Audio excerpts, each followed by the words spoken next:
all about you. Yo, what's up? This is Nicki Nee. Check it out. The first cut is in defense, and this one, it's all about you. For some, the building blocks of developing character and establishing a strong sense of self, purpose, and fearlessness is a direct result of having a strong spiritual base. We ask some young men how spirituality plays a role in their lives. You know, you get certain principles and morals within the family that you know you come back to, and you start recognizing that, you know what, I need to do this. And something in you, there's an urge in you. There's something that reflects on you, or that is reflecting on me within my life, that makes me say, you gotta do better. You know you can do better. You are better. What exactly is spirituality? Because you do have to separate the two between having a relationship, as was mentioned earlier in your show, and being spiritual. And I hear spirituality thrown out there a lot. Oprah does that a lot.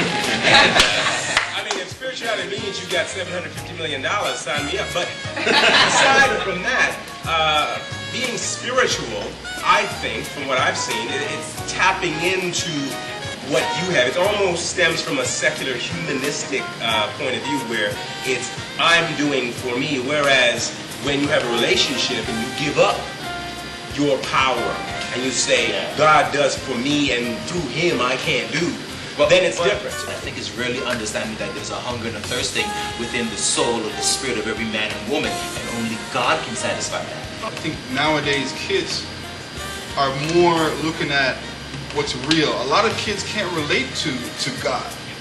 They don't. You know, we can sit here and talk about different types of religions, different scriptures in the Bible. We can recite poetry to a blue in the face. But the thing is that a lot of these kids are looking for real people as examples to harness their own spirituality. And that could be through each one of us right here. What being religious or spiritual has done for me in my life, it's changed me totally. It's made me a different person. It's made me appreciate people. It's made me appreciate their differences as well. And it's made me patient, Monty, as well. One girl at school, I remember I was speaking to her about Jesus. And she said, well, you know, all this Jesus stuff, what if when you die, Kadar, there's nothing. You go into nothingness. And Andre Crouch's song came up. And it goes like this. You may ask me why I serve the Lord. Is it just for heaven's gain? But if heaven was never promised to me, ooh, hallelujah, neither God's promise to live eternally, guess what? It's been worth it just having the Lord in my life. Because I was living in a world of darkness, no direction, no truth, no path, and he brought me to the light. And that's what it's done for me.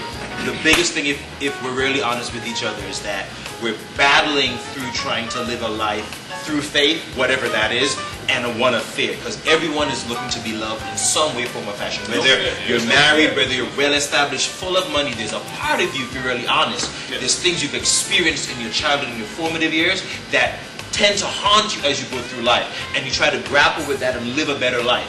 Hopefully, you know what I'm saying? And that's where, if you begin to deal with those type of issues, you recognize that it's not just in the drinks, and it's not just in the women or the men or in getting more money. There's something bigger than that. That has given me a certain level of confidence and self-esteem, and also a certain level of security within myself. And for me, that has taken me to the next level, which is a more spiritual level. And that has helped me throughout my life and through my career, and got me to understand people better and to be more loving, more kind and caring to people as well, which is, for me, is very important. And the reason why this is so powerful, the world's richest man, the most successful, the wisest, and the richest man to ever live wrote this. His name is Solomon. Okay? Listen to what this man says. He's talking about God. God has made everything beautiful in his time. He has also planted, keep this word in mind, eternity in men's hearts and minds as a divinely implanted sense of purpose working through the ages, which nothing under the sun can satisfy except God.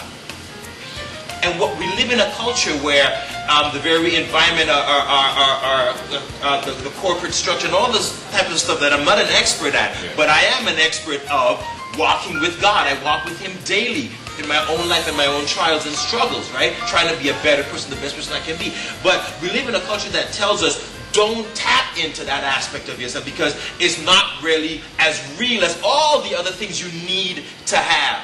Right? When that's the most real thing. Before I say something to you, you get a sense of who I am by my spirit or the energy that I exude. Right? That's why our old grandmothers and grandfathers would say, it's not what the man says or the woman say, it's what they don't say, because you'll get it by the way they act and the way they carry on. That's why you can't tell if they really say, I love you, but I really want to take your wife or I want to kill you. Right? It's spirit. Of course. And then we sense God wooing us and pulling us and saying, yo, let's hang out. Stay with us. We'll be right back with All About You.